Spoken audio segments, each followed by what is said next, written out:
We got another correction officer video, man. We talking about how you could keep your cool on the job. You know what I'm saying?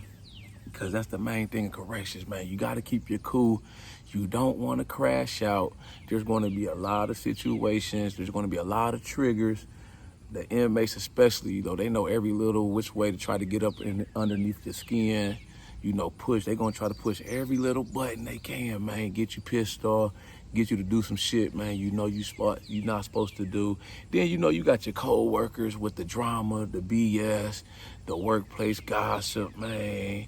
Motherfuckers get on your nerves. You got the ones that complain, So, like I said, correction officer video on how to keep your cool, man. The first thing is to always try to leave your emotions at the gate. When it's time to go behind that gate, behind that sally port, you gotta learn how to leave your feelings out of a lot of stuff that you're going to see in corrections. You know what I'm saying? You can't take shit personal, Like I said, you may get into an argument or an altercation with an inmate. An inmate may call you outside of your name. He may call you something that's racist. I've been in situations, man, where I've been called all kind of stuff, man. The inmate, it was an old white man. He was probably 70, 80 years old white man. I think he had dementia. He was mental health, man. He was in a lockdown unit on the cell. Every time I do my rounds, he was trying to bait me on. He'd be like, here, nigga, stuff like that. Saying I ate watermelon, man. I look like I need to be out in the field picking cotton, shit like that. But I knew in my head that he wasn't all the way in his right mind state. You know what I'm saying? You got an 80-year-old man. He's in a lockdown cell, so he don't really got nothing in there. He's mental health. He look like he's about damn ready to check out and go upstairs with God anyways, So what do I look like getting antagonized by that? Possibly going and unlocking his cell door, going in there, beating this old man up, and then losing my job, excessive force, assaulting an inmate, doing something totally against policy, possibly going to prison for what? For what? Just because he said some words? I'm fucking 34 years old. I'm a grown man. You gotta, this ain't high school, man. It's just like what they told you when you were growing up, man. They say sticks and stones may hurt my bones, but words can't hurt me, man. You gotta learn how to look past that, and may call you fat, man. I don't know, you big bone. And he said, y'all get into some words. He's like, that's why your fat ass need to go hit the treadmill, man, for you fall out and have a heart attack, man, on the stuff. You gotta be able to look past all that, man. The inmate's gonna say stuff. You may get into some words with a co-worker, man. I'm like, I just laugh at a lot of that shit, man. That's the next thing too, man. Sometimes, a lot of times, I ain't even gonna say sometimes, a lot of times in corrections, the shit you see, some of it you just gonna have to laugh it off, man. You know what I mean? You just gotta laugh some shit off, man. I just sit and I look at some stuff over the years, and I look, and there's been situations, man, where it was like so bizarre or so crazy, or it was like, the shit was just so fucked up. I just couldn't do nothing but laugh. I see an inmate, mental health inmate. It's a serious situation. Inmate in his cell. He's butt naked. He's covered from head to toe and shit. And we got to go in there and we may have to fight this inmate. You know what I'm saying? At the time, it was crazy. It was serious, because I'm thinking in my head, man, I'm on this cell extraction team. We got to go in there and get this inmate to cuff up. And, the nurse has to come in there and force medicate him because he was refusing to take his medication. So I'm like, damn, a lot of times I've been on cell extraction teams, we go in there quick. If you want a cell extraction team, you run in there real quick. You got the first man, he got the shield. That's like the shield to pin the inmate up against the wall. Then you got 4 other COs on the team. One person is in charge of each arm and each leg. You grab them. We supposed to grab them real quick, put them in cuffs. So, that's how it usually go down. But this situation, he was, like I said, he was covered from head to toes in his own feces. I'm like, man, I'm thinking in my head, if I get shit on me, man, they can cancel the rest of this shift. I'm going home. I'm throwing them down, that uniform, whatever I got shit on. I'm throwing it away. I'm going to give me an inmate t-shirt out the laundry room. And I'm going on, man. Put me down for sick leave for the rest of the day. I might not need to come tomorrow. I was just, luckily, he cuffed right up at the door. He didn't fight. We were able to, I didn't even have to touch him, man, luckily. I was like the number 4 man on the team, so I was like in the back of the cell extraction team. So the first 2 dudes grabbed him. We walked them straight to the shower, locked them in the shower. They cut the water on and washed all that shit off of them, man. So, man, that was a crazy experience right there, man. But looking at it after the fact, I was like, man, I couldn't do nothing but just laugh about this shit. Sometimes you just gotta laugh about this shit. Laughter is good in corrections, That way it'll keep you from not getting stressed out. You see some traumatic shit, man, you like, man, shit, man. You tell somebody some of the stories that we see behind that wall, they probably wouldn't even believe you. I've told people stuff about my career that don't work in correction. They was like, no way that happened, man. I'm like, yeah. You will be surprised. I'll be like, sometimes, man, if I could bring my phone into the prison and just record some of the shit that goes down daily, man, and put it on the YouTube channel, I'll fucking be a millionaire, man. Yeah, some of the crazy shit you see, man. I know all them videos that go viral, man. I done seen inmates, man, in a whole nother dimension, talking to themselves, pointing at sign languages, man. I done seen inmates on the mental health unit and they locked in their cell. It's 2 in the fucking morning on night shift. Motherfucker in there arguing at the top of his lungs. I'm talking about cussing up a storm. You could damn near waking the whole unit up. And he's in there by himself. So I'm like, make it make sense. You would think, he got a cell, he there in there about to fight or, get to fight. And he's in there by himself. I'm talking about top of his lungs, screaming, cussing out. I don't know who he talking to, man. I think they said he had, he thought the CIA had planted a bug in his head, man. Them mental health inmates are bizarre. So all my people that's about to get on in corrections, if you work in the mental health housing units, man, you got to stay on top of them dudes, man, because they do some crazy stuff sometimes. And when they don't take their medication, man, they can go from 0 to 100 quick. I've seen it, man. I've seen inmate.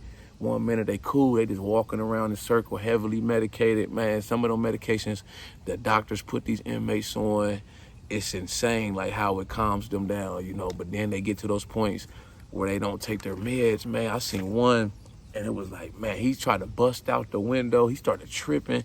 I had to call for assistance, man. We had to put him in a restraint chair. It went from 0 to 100 quick, man. There's even been situations, man, like we got mental health lockup. That's for the worst of the worst. They stay in their cell. It's basically like a shoe for mental health inmates. So they stay locked in their cell. Only time they come out is for rec or the nurse need to see them. But anytime they come out, they're in handcuffs. They're always in restraints. So you can't even pop their cell door until you put them in restraints. You know what I'm saying? There's been some inmates that have been like in the mental health lockup unit, and I never ever thought I would see them walking out in general population. But the psychologists and the doctors sometimes, somehow, some way, they get them to go along with their program and get them on the right medication. Next thing you know, you see them walking out, co-mingling with the other inmates in GP. I'm like, wow. I never would have seen that coming in a million years, because they be like doing some crazy stuff in them lockup units. They be in there banging their head against the wall, eating their own shit. They take their own shit out the toilet. They be eating it. They be like using their own feces as a crayon, like writing dookie on the wall. It be some bizarre shit, man. They be in there for like 6 months at a time, not taking a bath. You open a cell, it smells so awful. I don't really work the mental health units like that. I used to work it back in the day, earlier in my career, but I try to stay away from that. Only time I really go down there is when I get mandated. I work the cadre unit, so that's like the worker unit. So all the inmates that work, these are regular, general population inmates. They do all the work around the prison. They may work in landscaping, the kitchen. They got different job assignments. But I had got mandated to work the mental health unit, man. It was like I was at the top of the list to get mandatory overtime, and I didn't have no overtime for that day. So they was like, shit, we ain't got nothing but 2G left. 2G is a mental health unit, man. It's general population. They can come out and about, but it's a mental health unit, step down unit. So I'm all right, cool, man. I get down there. Once I get relieved from my post, I get down there, and it's like, soon as I walk on the unit, it smelled like a fucking zoo in there. I said, wow, that shit hit me like a ton of bricks. Boom, it smelled like straight booty, balls, and ass, man. I said, damn, I was like, these motherfuckers need to take a bath, and they need to get some Clorox. They need to get like a pressure washer filled up with nothing but bleach and pressure wash this whole fucking unit. It smelled so awful, man. I was like, man, that's why I don't fucking work down here. But I don't see how some people like to work in mental health. I don't know how they do it. I don't, like I said, I go down there when I get mandated, but I try to, when I bid on my post, I try to bid on a regular unit or somewhere else where I ain't got to go to mental health, man, you know, because, man, they be smelling awful. Some of them dudes, they be walking around, they ain't took a bath in like months, smelling like funk on top of funk, musty. Man, I'm talking about though, man, I can't even put it, you know how you around somebody, man, they just smell like a bag of onions. Times that by 2, man, and multiply that by somebody that ain't took a bath in like 10 months, man. I'm talking about that shit, that funk hit you. I'm like, I'm about to, it ain't even COVID no more. I'm about to fucking put my COVID mask back on, man. I'm gonna need to put my pandemic, man. I'm finna goddamn catch something breathing this shit in, man. It's toxic, man. You know what I'm saying? This is the next thing you could do to help keep your cool, though, as a correctional officer. Use your discretion and choose and pick your battles wisely. You know what I'm saying? Sometimes it's best in certain situations, you know, to always try to be by the book. You know, there's ways around things, you know, when an inmate do something they're not supposed to do, but it's like a minor infraction. Let's say they like a few minutes late, they missed the move, or you a female officer, you working on the unit, and an inmate, he come out the shower with his shirt off. You know, when it's a female staff member working, they're supposed to be fully clothed at all times. There's ways around. You don't necessarily got to always write them up, you know, write them an incident report. You know, you could use your discretion. You know, you could give them a verbal counseling, you know, walk up on them, pull up on them, and call them out on what they did. You know, hey, you know you're supposed to have a shirt on. Why you don't got a shirt on in the unit? Or they was late. Why you late? Where you coming from? You know, don't let it happen again. You know, if it happened again, you know, maybe you can give them some extra duty. That's what I do. I do that a lot. You know, say an inmate do something, instead of writing them up, you know, I give them an option. Maybe they could do some extra work for me. You know, here, wash my windows on the officer station, or go sweep the porch coming into the unit, or mop the unit floor, or some shit like that, man. Give us some extra detailed assignments, you know, instead of always, you know, going by the book. You know, when you able to reason with them, you know, shit like that, man, it can help make your job smoother as well. You know what I'm saying? This is the last thing I'm gonna leave y'all with, man. This is like one of the most important things when it comes to being a correctional officer. Always remember, at the end of the day, you get to go home, man. So anytime you get into a situation with an inmate, y'all have some words, y'all have some beef, he calling you outside your name, or saying this and that, cussing up a storm, you know, you gotta think, you know, try to catch yourself and remember, you get to go home at the end of the day. His ass is still gonna be in there getting told what to do, getting told when he can go to the bathroom, when he can eat, when it's time for him to go to bed, you know, like a damn kid. So, you know, I let him have the last laugh. If I get into have some words with the inmate, I'm like, shit, fuck it, man. You right, you got the dub, man. I'm finna go home. Shit, I probably got a bottle of cold alcohol in the fridge. I can go down to any restaurant I want, and goddamn, I'm about to go to the steakhouse. What your ass finna be eating, man? Goddamn, a bologna sandwich or some shit, man. I'm finna go eat me some damn Roof Chris, nigga. Eat me some steak and shrimp. Have me some mojitos and cocktails. Shoot, man, got women. Shit, call me a female or something, man. Or the waitress bad that's waiting on my table. Hey, let me get your number, man. Let's go out to eat sometime. What you doing? Your ass sitting around a bunch of other men. Goddamn, ain't no women in here, man. Yeah, I can go out the country on vacation. Where your ass going? The only vacation you gonna see is on TV. Fucking something you seen in the movie. Nigga, I'm out there for real. Aruba, Dominican Republic, man, out there enjoying myself, living the best life. Got my cigar. You know, got a drink in my hand, beautiful women walking around in their bikinis.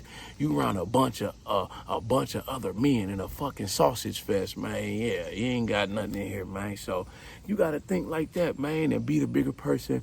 And realize in your mind, you know, inmates are going to try to play games. They get underneath your skin. They're going to try to push every little button you can. And then at the end of the day, that's their job. That's cool. You know, I got a job to do too, man. But at the end of the day, I leave that job there when it's time to go home. I get to go home and live my best life. I get to motherfucking go wherever I please or whatever I choose to do. I want to go work out. If I don't want to come in tomorrow, I call in sick, man, and fucking take a day trip and ride out to the beach, man, spend the day at the beach, shit like that, man. Your ass is stuck here, you know. So always try to keep your cool, man, you know, and keep a cool, calm, collected head. Don't let these people get you out of your element. Don't let these people get you out of character, man. You know, the job's too easy. Yes, shit's gonna happen. Yes, sometimes you're gonna get in arguments or altercations, shit like that with inmates and co-workers. It is what it is. Just be in the dark and move past the shit, man. When it's over, it's over. It's a new day, man. You'll be just fine. Y'all like this video? Make sure you subscribe to my channel at The Ghetto Bodybuilder. Follow me on Instagram, TikTok at The Ghetto Bodybuilder. I got the merchandise for sale. Shop with me on my website, www.theghettobodybuilder.com. Y'all got any comments, questions, or concerns, any ideas or topics for future videos, drop a comment. I'll get back with you as soon as I can. Y'all know how we coming. Let's get motivated.